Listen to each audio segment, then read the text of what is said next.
Hello សួស្តីបងប្អូនទាំងអស់គ្នាភ្លឺរបស់យើងអត់ភ្លឺសោះវីដេអូរបស់យើងក៏ល្មិតឈឹងតែម្ដងឮសំឡេងបងប្អូនគ្នាអូបែរស្ដាប់បានតែបន្តិចនេះគឺជាកម្មវិធីពីរាត្រីហើយកូនជូករបស់យើងណាបងប្អូននេះគឺយើងប្របែកមេចេញពីកូនប៉ុន្តែកូនអត់យំទេមិនយំតាម៉ែតែអ្វីនេះកូននេះគឺយើងប្របែកថ្ងៃនេះដោយសារតាមេដកចេញពីទីនេះឥឡូវនេះគឺមេយំរកកូនមិនមែនកូនយំរោមេទេណាបងប្អូនឮសំឡេងអត់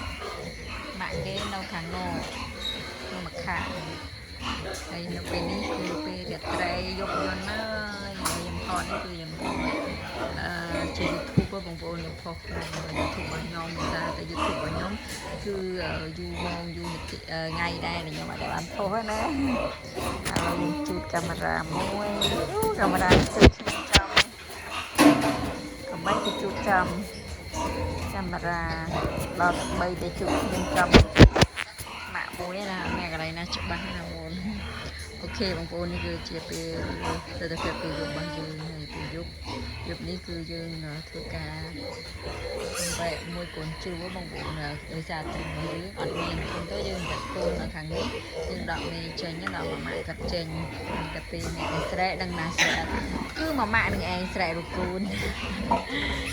ដល់ស្លាប់តែលឺកូនស្រែរូបម៉ាក់ហើយឥឡូវគឺម៉ាក់ស្រែរូបកូនអូខេបងប្អូននេះគឺជាជម្រាបរបស់យើងនេះគឺគេហៅថ្ងៃញ៉ាំណាគឺបានកាត់កូនម្ដងហើយនេះជាកូនទី2របស់គឺចំណងកូនទី2បងប្អូនជាបងនេះសម្រាប់បងប្អូនអរគុណគឺញាតិក្ររត់មានតកនេះមានសឡងហើយនេះគឺជាកូនជពូចរបស់យើងនៅខាងនេះហើយសម្រាប់ជពូចរបស់យើងនឹងជាទូរបស់យើងអាចជពូចកូននេះចាប់ពីថ្ងៃ8ថ្ងៃនេះទៅបងប្អូនគឺរយៈពេល1ខែយើងអាចទទួលបានផលនៅក្នុងការទទួលផលចំណេញពីកូនជ្រូកនេះហើយបងប្អូនហើយបើសិនជាមេចាប់ពីកើតនេះទៅគឺរយៈពេល1ខែយើងទទួលបានផលចំណេញប៉ុន្តែនៅពេល1ខែបើជ្រូកធំយើងបានប៉ុន្តែបើជ្រូកអត់ទាន់ធំជ្រូកដឹងល្អិតគឺយើងអាច15ថ្ងៃទៀតមិនយើងលក់បានប៉ុន្តែពួកនេះចេះស៊ីចំណេញស្ទើរហើយបើសិនជាលក់ណាក៏បានស្អែកក៏បានប៉ុន្តែសម្រាប់ខ្ញុំទឹកសិនដើម្បីឲ្យពួកវាបានជុំហើយកុំឲ្យលើកមេទៅហើយយើងធ្វើការបែកកើតចេញណាពួកនេះគឺមេវាខាងនោះមួយហើយនៅខាងនោះមួយហើយសម្រាប់វីដេអូនេះរបស់យើងសម្រាប់វីដេអូមួយនេះគឺខ្ញុំគាត់តែចង់ចែករំលែកទៅកាន់បងប្អូនអ្នកដែលមានចិត្តមានការបែកខ្លួនអាចដកមេចេញទៅខ្ញុំចឹងក៏បានឬមួយក៏ដកខ្លួនចេញពីមេទៅបែកកលែងផ្សេងក៏បានអាស្រ័យទៅលើកលែងជាក់ស្ដែងបងប្អូនអរគុណអូខេបងប្អូនអ្នកគ្នាសម្រាប់វីដេអូខ្ញុំមានតែប៉ុណ្្នេះសម្រាប់ចែករំលែកដល់បងប្អូនអ្នកគ្នាសម្រាប់ការកូនការចិញ្ចឹមកូនមិនចេះរឿងស្រួលទេបងប្អូន